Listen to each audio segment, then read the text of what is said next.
Hey guys, welcome back to Boys and Ghouls Film Review.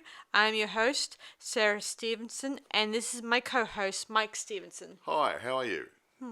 And tonight we'll be reviewing the movie The Shape of Water that was made in what year? 2017. It's a romantic, dark fantasy. So, who can you tell us what it's all about, Pop? Well, I won't tell you too much, you can take over, but this was produced and directed, and the story and screenplay were all written by a gentleman called Guillermo del Toro. He's a Mexican person, heritage, and yeah, he's got a very, very, very good style. Quite right.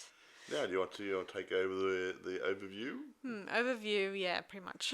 So the story takes place with a girl named Eliza, who's just an ordinary cleaner, and in the story she's mute, meaning she can't talk at all. And she's not deaf or anything like that. She can still hear people, who may not understand sign language. And she somehow she's working in this government business thing. What was it then that she's working in? What? It's a secret government organization, She's working in a secret government organization. a secret government organisation, which looks like it's a bit like a big aquarium type place where they have other animals as well in there. I don't think so. I think it had more army related stuff there, military stuff like weapons and Really? yeah. There was even in one scene when they were cleaning a very big airplane jet That's right. engine there. Okay, yeah, okay. This apparently was this was a government installation of some description set up to take an aquatic. An amphibian man that they located somewhere or other. I don't think they actually specified. Did they said somewhere down in South America or somewhere? I can't remember. Yeah, where they found the creature. Yeah, some likely. But anyway, country. they brought him back there because they wanted to study him and probably make sushi out of him as well. Most likely. So Eliza kind of communicates with this creature using sign language. This is a good way to go when you haven't got vocal cords, eh? Quite right. Yeah, so the story goes. And she's best friends with her neighbour, who's an artist. An older gentleman who's out of work. Yes, he's he's been trying to get back to advertisement. Yeah, This was back in the 1960s. Yeah, this movie is based in about 1960-62 period. Yes, Yeah. but about the time when people, if you were in the advertisement agency, you'd still be doing advertisements by hand. Yeah, a real graphic designer used to actually use pens and paper and things like instead of using a computer and trying to make it all happen. So yeah, this guy was a very talented artist, but I think technology was getting in the way. They wanted, instead of doing a picture by hand, they wanted to do a photograph and put on a poster. So he was being what's the word?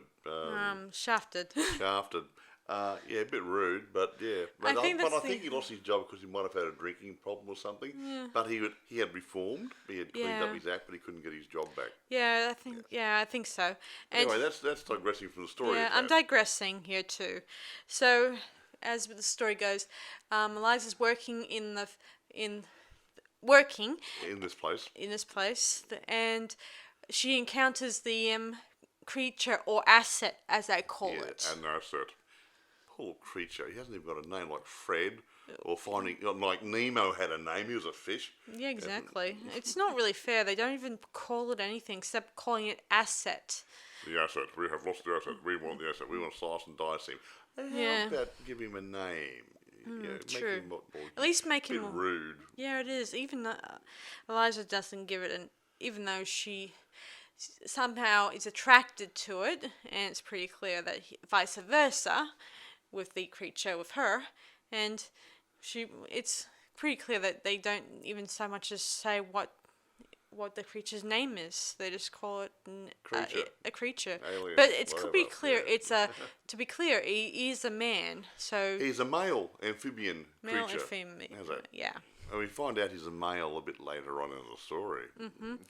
Yeah, and just so you know, it's not a horrific movie, not No, per it's se. a romantic dark fantasy. Yes, Yeah, and is it you know, right? and you guys Yeah. are aware that we have been reviewing horror and so far sci-fi films, and this is probably our sixth podcast episode, and Yes. this is our first Yeah. time reviewing a fantasy We film. will be doing other fantasies, different types, but we thought this one was reasonably recent, the past couple of years, and it really appealed to us. We think it was a good movie. Yeah, and, it had an interesting theme there. yeah, good theme, and I think everything worked out well with it. But do you want to get into any of the cast descriptions? Yeah, that would be good. What's the name of the guy who's the head guy in charge? I think it was. What do you mean, the head mean guy? Yeah, the head mean guy. Aha. Ah. Now, there's a guy called Michael Shannon who's playing a nasty US Colonel, Richard Strickland. Typical of that period. Yeah, very really nasty, arrogant. very nasty, all around bad American just an guy. evil sort of guy, and he was in charge of security for this creature. Yeah, meaning he has no emotion on his any level. Hey, the amphibian man might have been a cold fish, but he came a very close cold. second. Yeah, he was very cold, especially when you see him much later at home with his kids and wife, and he still Yeah. hasn't turned off that cold. Yeah, he's still a charm. brick wall. Yeah, he's a very, very nasty man all around. Yeah, Yeah, it's all about me. me, all that stuff. Or that. And his boss didn't like him too much either. Yeah, and when things were looking up for him, like things were going to, make him get on Easy Street with the creature and everything, things start falling apart for him. Because, as we were saying before, that this girl who's mute was starting to communicate with this amphibian man, and they were forming a bit of a bond between them, which gradually escalates into something a tad more. And she finds out that they intend to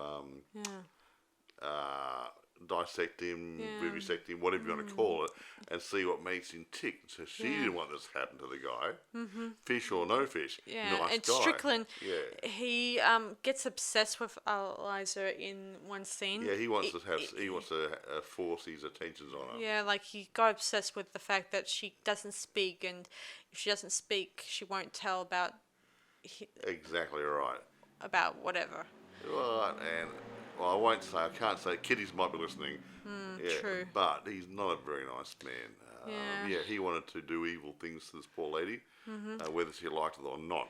Yeah, and he also was like, if you've seen Men in Black in the scene where the guy in the test room where he says, "We're the best, we're looking for the best, the best, the best." Yeah, he has that sort of mentality. Yeah, he's like the worst of the worst sort of thing, but he didn't see it that But way. he pretty much sounded like he was But the anyway, old badass. let's move on to the storyline. Yes. Anyway, So, Eliza grows fond of the amphibian creature, and she communicates him with sign language, and he's learning very quickly. yes, and along the way, there's a bit of a insider, a Russian named Dmitri. Well, his name is Robert. Yes. No, not Robert. He's in. No, his name is Robert. Yeah, Robert.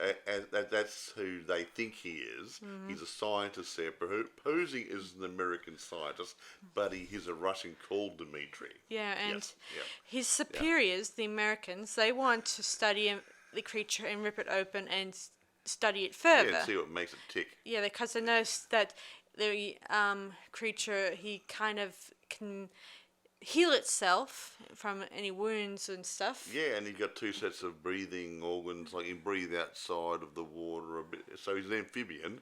He breathes underwater. And outside and he of can water. breathe outside the water for a limited period of time. And they're looking at space travel back in those days. And they're looking at, hey, well, if this guy can do this, maybe we can learn something.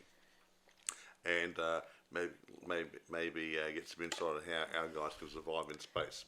Or something like that. Something like that, because there was a space race on with the Americans and the Russians back in those Yeah, days. it was Who's mentioned. going to be first? Yeah, in this movie, it mentions about the space race, how the Russians got there first, and I don't know if they actually got there first, but they're about the same time they're putting Sputniks up there, first men in space sort of things. Yeah. And it was really Russian one day, America the next. Yeah, it was really a space race. Yeah. They believed that whoever controlled space controlled everything. yeah, when I heard they're about wrong. the and much later on, Robert, aka Dmitri, goes to the Russian guys. As I said before, he's a double agent, and in this one, he goes to them and they say, "We want you to go and kill this creature." So The Americans ain't gonna- yeah, so if we can't have it, they can't have yeah. it. So they wanted him to kill it, so they won't explore it any further. That seems like a lose-lose situation for the creature.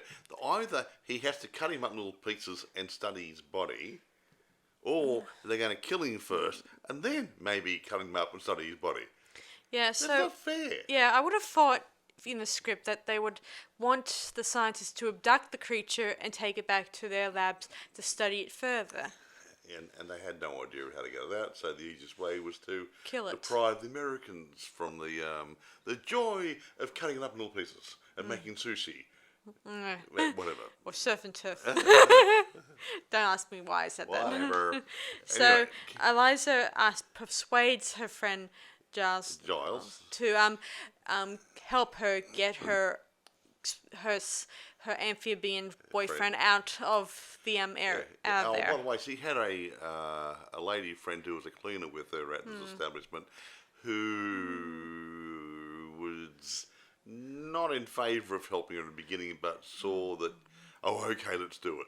Yeah. And she did. She stood by her as much as she Yeah, could. this actress who plays her, she was in The Help, and she was in Hidden Figures, both of them around the same back in the 1960 period, which kind of makes her kind of fit in with the story a little bit. Well, the Afro-American roles back in that period had them usually as cleaners or servants or hospitality people in motels, and that's. I don't think this movie shows her in any bad light. She's playing the role which probably would have been normal for a person of that race in America at that period of time. Because there were other people there, or Spanish people there was Afro-Americans, whatever, all doing the same work. So I think they painted her in a good light.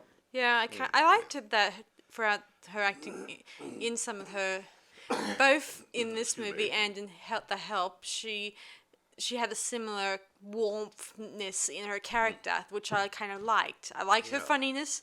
I love her jokes, and I love her continuing talking. I think her name's Octavia Spencer. She's a very fine actress. I don't think she's been typecast, but she plays those sorts of roles. Yeah, I liked it when one scene when after they got the creature out of the place,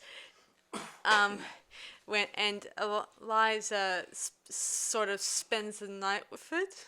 I'm not gonna say. Yes, And that was no sardine, folks. And she got the next morning. She's all red in the cheeks, and is really She's smiling. cheerful about it. With the glow. And her friend asks her, "Does he have a, You know what?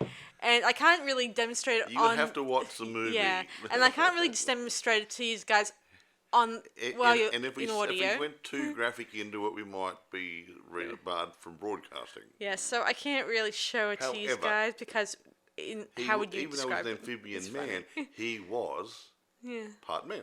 Yeah, but I loved it what she says after Eliza demonstrates it. She says, never touch the man, even if he's flat down there.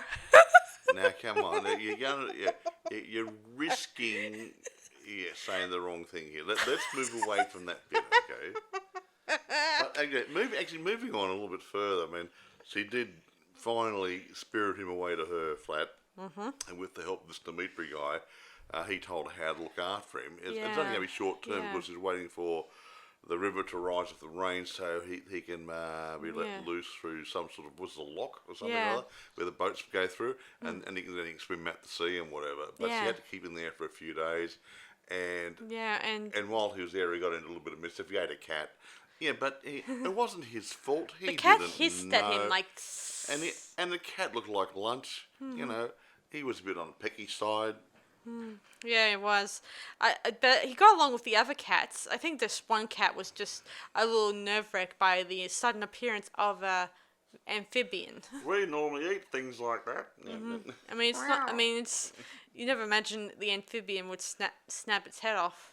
Well, he did. It's certainly wondering. But anyway, the point is that he didn't know, and actually the man who owned the cat understood that he was a wild creature and didn't know any better. So he didn't actually hate him for it, even though he took his cat away from him. Yeah, But well, he had a lot of they cats. sort of became friends too, didn't they? Yeah, they did. Yeah. Especially, if you guys have already not seen it already, I suggest you go and watch it now Well, because why don't we say that at the end? Yes, okay? I know, but I'm going to say something that will break that your trust on me on watching that movie. So if you guys already haven't seen it, so I suggest you go see it now. Okay, go now. Go get it. Do not download it. Go and buy a copy, or legally download it through Amazon or somebody and pay for it. Yes, so because I'm about to say in one scene, the creature he kind of heals the Charles's hand after he scratched him accidentally. Actually, he clawed him on the arm accidentally. Yes. And he actually placed his hand on his head, and somehow his overnight his hair grew back magically. And he put his hand on his arm, and his arm healed overnight. Yeah. And Yeah. he had this. Yeah, he had this sort of presence, I suppose. And the people where he came from, the natives, revered him as a god. And in the end, well, going a little bit later on, that I think it came out that there was something special about this creature. Yeah, exactly. And Yeah. and as the story progressed on, we see the creature, well, He's deteriorating a tad. tearing, like his skin starts, or his scales Scales start going a bit. flaking for some Yeah, reason. because he's supposed to be in salty water out in the open there, and he's being kept in the bathtub of salt, table salt, and a bit of protein mix thrown in there to keep him Keep him. alive. Yeah. But it wasn't a great ideal circumstance for him. But as the days came and went, he got closer to the escape date. Yeah, And this guy from the science project area, this mean guy, was tracking him down to Eliza's place. Yeah, if he had like 36 hours to find the creature. Oh yeah, the boss told him 36 hours, or there'll be a hole where you used to exist. I mean, he was implying. He didn't actually say it, but I got the impression he said, if you don't finish this job properly and get everything under control, you're going to disappear, which is saying that pretty much they're going to kill him. Yeah. That sounded a bit bad for not doing his job Yeah, properly. it doesn't sound like what American would most likely do. But I mean, I understand. This is the military. Yeah, true. And And, Dmitri, the our Russian spy guy, who tried to help Eliza, he gets both killed by His his people side say, and by the American side too. The Russian guy said, we're going to extract you now, implying they're going to take you back to Russia because he wasn't needed there anymore. Yeah. And they met him somewhere, and they shot him a couple of times, but still alive. And then the American guy, the nasty colonel, he comes over there and he shoots two Russian guys who are shooting Dmitri. Then he goes over to Dmitri to find information out of him to find out where the hell the creature is. And he finally gets torched into releasing information. And then he shoots him. What a nice guy this is. No loose ends. Well, bear in mind, back then, if you so much associate with the Russians back then, you would be either arrested or shot. They had this thing about the red peril, reds under the bed, and all that sort. Yeah, it just they had this big phobia about Russians and anything. Yeah, Wasn't anyone who's American apple pie sort of thing. Anyone who's associated with someone would be considered a naughty person, and most likely be recommended or whatever. Yeah. You look at the guys like Charlie Chaplin. He was believed to be a communist sympathiser and his career dried up in Hollywood, and he went to live in Switzerland. I mean, that's how paranoid they were about communism and stuff. There's nothing really wrong with communism. I'm not getting into a political debate here, but that's what they do in their country. True. The same way we do things in our country, we're in a democratic society. They can't see why we do it our way, and we can't see why we do it their way, but it works for them. Yes. So anyway, let's get on. So, as the story goes, what's his name again? Who? The guy who is gonna hunt down Eliza and the creature. Oh, that Colonel Buggerlugs. What's his name again? Metal Block. Yeah, Richard Strickland. Yeah, Colonel Strickland. So Strickland realizes that if he doesn't please find the creature, he'll be losing his life and losing everything that he thinks is important to him. Yeah. So he had to think fast. So he goes to He goes in overdrive mode, monstering people around the place and trying to beat information out of them. He finally catches up anyway, doesn't he? Yes, he does, and in the end, shoots both creature and Eliza dead. Oh, and Giles gets shot in the arm. What? Giles got shot in the arm too. No, actually, he hit him. I thought he shot him in the arm. No, he didn't shoot him in the arm. Sure. I've got to have another look at that. So anyway. I'm sure Giles got shot in the arm. Mm-hmm. However, it wasn't lethal. Yeah, so the got creature better. soon rises, and he is really not in a good mood. He's really annoyed. Like, he then approaches the Colonel. the colonel, and he gives him a swift execution.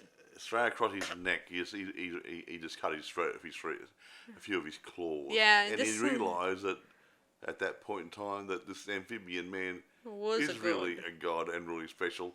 It was too damn late, wasn't it?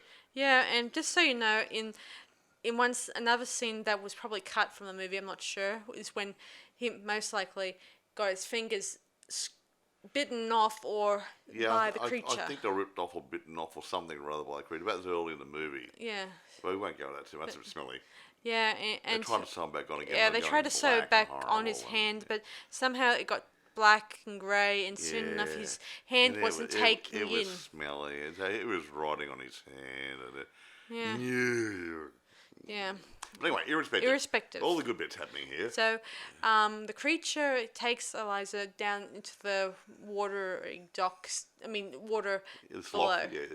And to leave loose. And they all get shot. And the amphibian man got up, like you said, and then he killed the Strickland. Carry on from where you were. Yes. So he dies under the water with Eliza, and he then, somehow uses his powers to revive her and make some special gills where her cuts. There were some cuts on her neck that indicated how she got mute in the first place, and those cuts suddenly turn into gills. So she can breathe underwater. Yes. And you see them doing a fade out there, holding each other in the deep water, cuddling.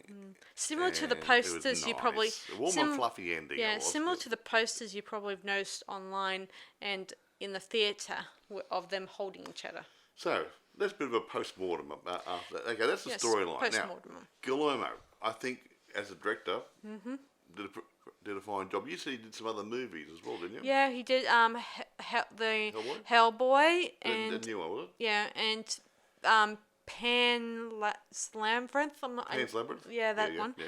And let me just say, he does a little bit of dark fantasy movies. Yeah, he likes that sort of thing. He likes that genre, if you may call it. Yeah, he's really. I think I could see from his point of view, why he should pursue that sort of thing. Hey, didn't James Cameron assist in the making of this? Yeah, he did. He assisted. They're best friends, just so you know. Yeah, he helped out. There's a list of about half a dozen or 8 people there who assisted in the making of this. He originally went to Universal Studios and did a pitch to them and saying, "Hey, I want to do a remake of The Creature from the Black Lagoon, but I want to change the ending and make it the creature and the girl get together." And they just said, "Nah, ain't gonna happen." And later on, he found, I don't know, some sympathetic people to help him out, and he made the movie, and I think it's come out pretty good. Yeah, I don't know why they would just reject it before it even begins. But no, well, they got to look at it as a dollars and cents thing. Can this make money? And I keep saying that when we're not on the podcast, we talk about things and saying the guys running the film studios now, I'm not saying they're stupid, but they've got the eye on the dollar a little bit too much. Then they should be looking at the art. I mean, if you have a good movie, it will make money. You don't go around and say, I want to make money, what can I sling out there as the next movie? They got it back to front. Find a good movie, it will make money. Mm-hmm. And that's what the problem is. They want the formula stuff. They want it. Well, I did this last year and it worked. Let's do it again. It ain't gonna work forever. People get tired of it. Yeah. But anyway, he lost out there. I mean, they lost out. He won. Yes. He made a good money on good turnover on this one. I agree that I think it's made a memory was it budget was about $20 million. And I think it actually grossed box office at $195 million. Yeah, if that's Universal, you made a mistake. Yeah, if that wasn't a box office hit, then I'm Michelle Pfeiffer. Hello, Michelle. I love Michelle. She's really pretty. No. Anyway, but that was a big of a problem. Now, I think from memory too, just as an aside here, this is still in Toronto. Some of the sets were sets, but some were actually real locations. Yeah, like the theater in some of the scenes. Eliza and her friend Giles lived above a picture theatre. Now, it wasn't a real picture theatre where they were living above because they actually lived on. That was a set made up. But the internal shots of the picture theatre was a picture theatre in Toronto. Exactly. And the facade, the outside bit, was a performing arts building in the same general area. So they used that composite to make an illusion of the one building, having the three locations, like the front, the inside, and the dwelling upstairs. So that was rather clever. I think so. I was blown by it, and. Yeah. Actually, what I liked the most, it had the right feeling. It felt like it was the 1960s. It didn't feel like someone trying to make it look like the 1960s. A little bit like Dark City. Yeah, great.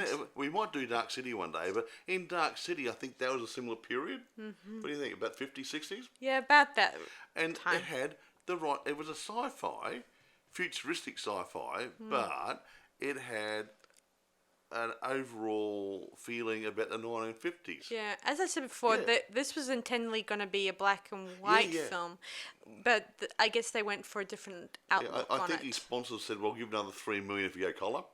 So he got an extra $3 million to make the movie. So hey, what the hell?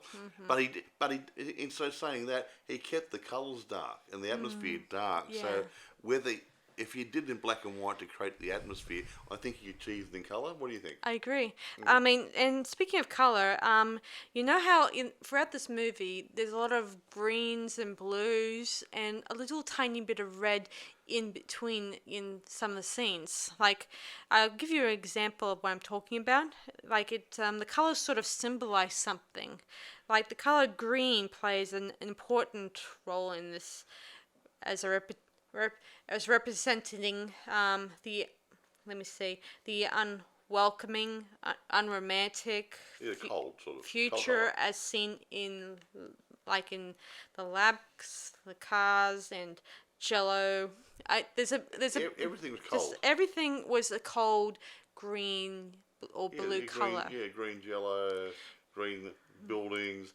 Green this. So you got a green car. And according to this, Toroya wanted to have an everyday color of the film except green, like Eliza as she represents the past. Yeah. And so, as I said before, there is a little bit of red in this movie, which could indicate that kind of symbolizes change, like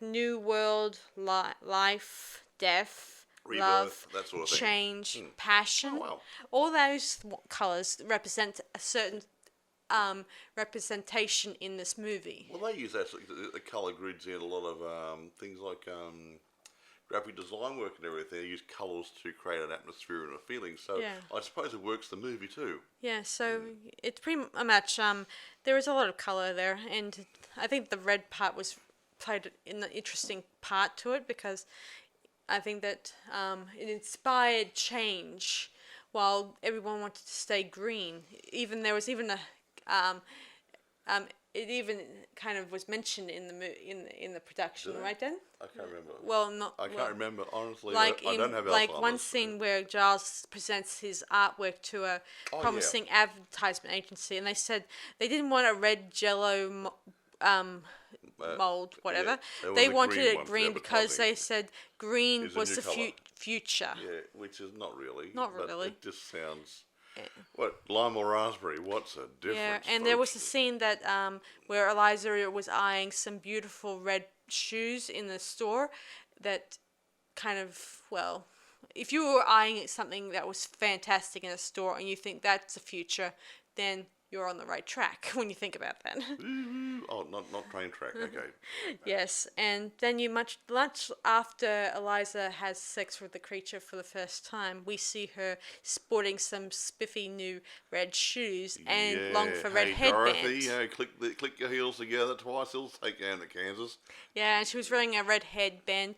And much later, way to the end of the movie, we see her wearing a red jacket and some red shoes in that, which could indicate her love for the creature and Yeah, that they're lovely. together. It's a bit like a trousseau. yeah. Yeah. Well, So he's sick of green. He's green. yeah, I guess the green could also mean water. Well, there was a yeah. lot of water in this movie too. Well, yeah, it was sort of. Like with Eliza being a cleaner, so she has to work with water and cleaning solutions and stuff like that. And he lived in water. Yeah, and he lived in water, and there was And she made a swimming pool in the flat for him. yes, and there was a We scene, were- and in some of the boring, not so interesting scenes, which were everyday scenes, there was scenes where she's in the bathtub, scenes where she's cooking boiled eggs in her pan, and things like always, that. Yeah, there was a water theme showing up in different shots, which interesting. But 2 bath scenes with her, and then a couple of the creature. We won't go into that. That's a bit of the romance side. You have to watch it. And just so you know, there's also a lot of, unlike other movies these days, this one has a lot of nudity scenes. Yeah, but I mean, when there's nudity in this nudity, I think it works in this movie. Exactly. It's a shot of reality. I mean, she was getting ready for work and she was frustrated and tired and whatever and worn out and reflective and maybe depressed, and she relaxes in a bath.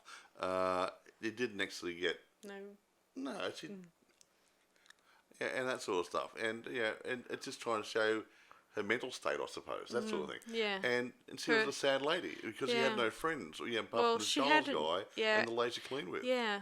Not much of a life, really. No, I think she's just deprived of something that she wants, love but and she affection she and doesn't. things, But she can't. Well, not too many people understand that. Yeah, so she was very lonely, and this creature came in To her and life. and he accepted her for who she was, where the other people didn't. Yeah. And then he's a fish man. Yeah, and I think that the Hello. most interesting thing about this movie is how Toriel was able to create the story and make it look more like a romance fantasy. Well, that's what it was a dark romance fantasy, I think overall, even the fantasized musical extravaganza, which is having imagining. She kind of had a dream dream sequence. I don't know what to call it. Imagining sequence or whatever. She's actually singing and dancing with the amphibian man, and it was like a Fred Astaire and Ginger Rogers movie or something. But I think in her fancy mind, she was wanting something like that in her life, and that was just fantastic, and it was sweet. And just so you know that they do have a lot of interesting. Sometimes like we do cut away to an old TV show, an old movie that like we were trying to when we were checking it out yesterday, we were trying to work out what year this movie was in, Yeah, we and we worked out- found a lot of old 1940s music in this movie. She was listening to 1940s music with this Giles guy who's a friend, but he was older, so he would have liked the music from about 20 years earlier. Yeah. So it's his musical taste also coming through, and he was watching 20-year-old movies on the television. Yeah. But downstairs in the theatre was having a new release movie, which was The Story of Ruth, Ruth. which was released in the early 1960s, which was right in line of this movie, which is 1962, which is great timing. They didn't try to make things fit. Guillermo did a good job of bringing realism to it, but even little things like that. That movie would have been out about the same time that this movie was depicted. Not a couple of years earlier, a couple of years later, same time. So it's quite good. Yeah, very talented man. I like him. Agreed. Must watch more of his movies. Now, anything else about the other actors or anything you want to say? Or Well, the, let me the see. main one's her, When obviously. tutorial mentioned, I think that when he was mentioning it to his leading lady who was playing Eliza, Sally Hawkins. yeah, they were meeting up, and she was. They were. He was. He met Doral- up with her somewhere. It's Yes. it was an awards night or Yeah, somewhere award nights, or other. and he she- gave a pitch to her. And Yes, and he pitched the idea to her, and she was drinking. She was a little bit. She had been she drinking. was She was a bit under drinking. the weather at the time, and she still thought it was a good movie. Yeah. But he actually wrote the script with her in mind to play that role. Yeah. Which is interesting. But here's another point I found out when I was going through some investigations. Because she had to play a mute, she watched some old silent movies, Charlie Chaplin movies and Buster Keaton, but she got onto Laurel and Hardy, their early movies, because Stan Laurel had a way of projecting an emotion or an image by facial expressions, body language, or whatever, and that's what she wanted to emulate when she did the mute. Because how do you convey a message if you've got no vocal cords? And you're supposed to be in a movie which is nowadays is not a silent movie. Yeah, and just so you know, so she learned a lot from Stan Laurel. Yeah, and this is interesting. The fact that more and more people who are pretending to be mute, they come up with some interesting strategies to incorporate that in their movies. Like in The Quiet Place, there was one of the actresses who's playing a kid. She's actually is deaf and she can't talk. So that kind of is not encouraging other people out there that you shouldn't be ashamed of if give not them a talking, go. and let them Go in and try out. Instead of getting somebody to play the part, get a real one. Actually, that takes me back to Todd Browning when he did Freaks years ago. He got real freaks to make the movie. But because he used real freaks, the people at the time thought that was gross watching real freaks in the movie, so it destroyed his credibility. Yeah. I mean, crikey. I mean, you watch a yet movie the about movie- freaks, you got real freaks, but they didn't want to see the freaks as real people. Oh, grow up. And yet the movie is not too bad. I mean, movie. it For was its time. interesting for its time. Yeah. But poor Todd, he did Dracula as well, and he had some other good movies. Yeah, but that did not help his career not a lot, unfortunately. Poor man. It's a. But yeah, I mean, I reckon. I mean, that little Quentin guy, that little short guy, he's got that disease. He's been in a couple of movies. He was in that, I think, the last Mad Max movie. He played a little short. He's Quentin something or other. I can't remember his last name. And he has been in movies as a short dwarfish. But he's got a disease, I think. It's not dwarfism, it's something else. But he's in there and he's doing it. And why? Because he can. Give these guys a chance. They haven't got two heads. There's nothing wrong with them. They're okay. And that little guy in the Game of Thrones, I can't remember his name. I love He him. played a great lead role. He had a great personality. He was a dwarf. He worked really, really good. If he wasn't a dwarf, he still would have been a good role. It Yeah, I wouldn't thought matter. he's really handsome. He's a good-looking man, yeah. So give these people who aren't quite right, by the old, it doesn't fit into the old Barbie and Ken sort of mould. Give them a chance. I mean, Yes. you'd be surprised. Some of these people are very good actors. Yeah, so anyway, as we're saying, it's nice that these people are coming forward and getting some new creative, interesting people in to give them a go in this sort of thing. So it's kind of nice that they're doing this. So yeah. But anyway, Even though the lady who was playing a mute girl, she's not. I don't think she's really yeah. deaf. Well, no, she's not. But she had to learn to play that role.